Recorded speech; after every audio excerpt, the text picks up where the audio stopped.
Saya kira Anda orang-orang Universitas Diponegoro mesti tahu Anda jangan hanya ingat Diponegoro tapi juga mohon ingat ingat Kiai Mojo sama Sendot Basah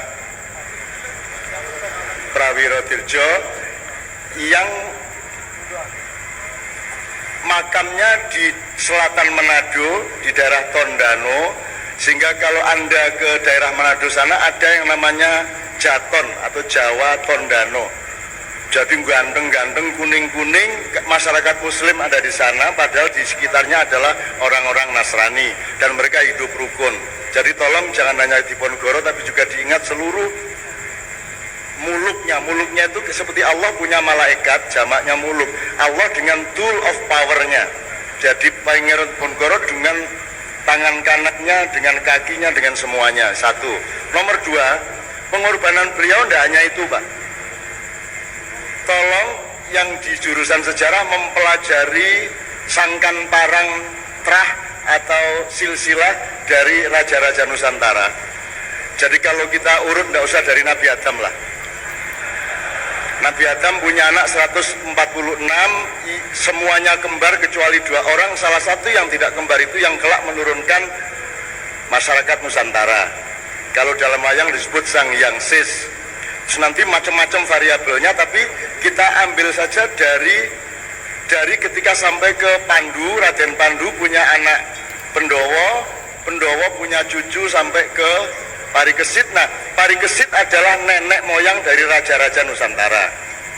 Mereka bukan karangan, mereka adalah nenek moyang kita. Oleh karena itu orang Jawa, orang Sunda sangat dekat dengan wayang, melebihi orang India dan Sri Lanka. Karena memang kalau mereka dulu itu cuma provinsi yang kita suruh ngerjain tulisannya, tapi yang disuruh nulis oleh orang India itu adalah kita yang ditulis. Jadi nenek moyang kita sendirilah para wayang Pandawa dan Kurawa itu, kira-kira gitu. Nah, siapa Pangeran Diponegoro? Kalau kita terusin silsilahnya, katakanlah dari Brawijaya saja. Brawijaya terakhir punya anak 117. Ya,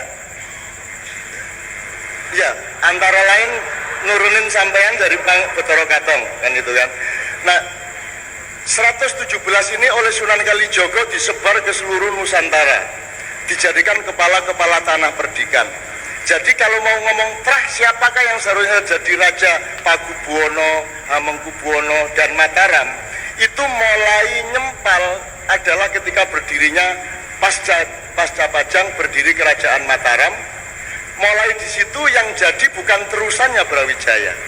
Jadi kemudian sampai ke perjanjian Giyanti Jogja Solo, yang menjadi raja di Jogja dan Solo, tapi jangan bilang-bilang ya. Yang jadi Raja Jogja dan Solo ini sebenarnya bukan terusannya Raja Nusantara. Dan yang saya ingin katakan, yang sebenarnya berhak menjadi raja adalah yang sekarang kita kenal sebagai Pangeran Diponegoro itu. Itu ceritanya, Pak. Makanya tidak heran kalau orang pesisir justru ngangkat Diponegoro, karena jiwa beliau jiwa sangat pesisir, gitu ya. Nah, sedikit untuk referensi sejarah aja. Tolong diingat, semua raja-raja Jawa Mojopahit dan sebelumnya itu bergelar Prabu. Jadi Prabu itu sebenarnya dari Awu ya, Awu, Abu, Prabu, perabuan gitu ya, sama dengan perempuan dari kata empu, perempuan dan seterusnya. Begitu pindah transformasi dipimpin oleh Sunan Kalijogo menjadi Demak dengan menyelamatkan seluruh aset Mojopahit, di mana anaknya Brawijaya justru diangkat menjadi gubernur-gubernur di seluruh Nusantara. Itu gelarnya dari Prabu menjadi Sultan. Mulai Demak Sultan Patah, kemudian sampai ke Sultan Hadiwijaya, Sultan Trenggono Hadiwijaya. Ini untuk menunjukkan kepada Anda bahwa ada kaitan empati antara politik dengan ketuhanan dan spiritualitas. Prabu karena mereka mengenal spiritualitasnya adalah dari awu langit. Begitu menjadi sultan, sultan itu diambil dari surat Ar-Rahman, la tangfuduna illa bisultan. Nah, kata sultan diambil karena sultan di dalam Al-Quran artinya adalah kekuatan ekstra yang dianugerahkan Tuhan kepada orang-orang tertentu. Maka sejak itu bergelar sultan. Begitu kerajaan Mataram berdiri, Sultan nggak dipakai lagi, Prabu nggak dipakai lagi, Sutawijaya menggelari dirinya Panembahan Senopati. Mohon diingat-ingat, kalau di Jawa, kalau sudah Panembahan dia tidak boleh jadi raja. Kalau sudah Begawan, sudah Resi, dia tidak menjadi raja karena dia sudah memunggungi dunia, dia sudah seorang spiritualis. Nah, sejak Mataram terjadi pembelokan sampai Islam kemudian pecah Sunni Syiah. Kalau Raden Joko Tingkir itu Sunni, kalau Aryo Jipang itu Syiah, kalau Mondoroko itu Abangan dan seterusnya. Ini kalau diceritakan nanti saya jadi dekan Fakultas Sejarah, Ilmu Budaya. Tapi intinya begitu Pak, intinya adalah Pangeran Diponegoro ini ngerti sejak awal bahwa seharusnya dia yang jadi raja, entah Solo, entah Jogja. Tapi beliau tidak mempersoalkan. Beliau memberontak itu ketika sudah saya ini rela tidak menjadi raja, kenapa tanahmu tidak engkau pertahankan dari VOC? Maka dia Cancut Taliwonto, dia berontak kepada Belanda, kan begitu. Dan disitulah letak double ganda pengorbanannya Pangeran Diponegoro yang sekarang Anda junjung tinggi ini.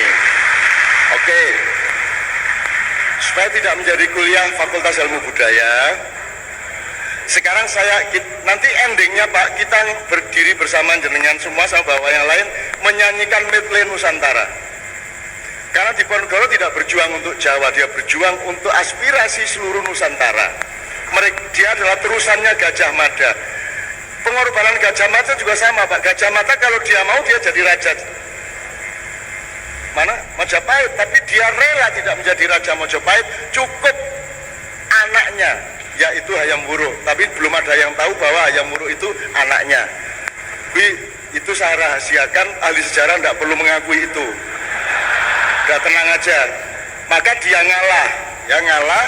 Padahal Brawijaya itu namanya Gajah Mada itu luar biasa. Dia seorang muslim yang sangat taat, usianya hampir 200 tahun. Bahkan salah satu anak Brawijaya terakhir itu diangkat anak di pesantrennya Gajah Mada ketika dia sudah menjadi seorang syekh.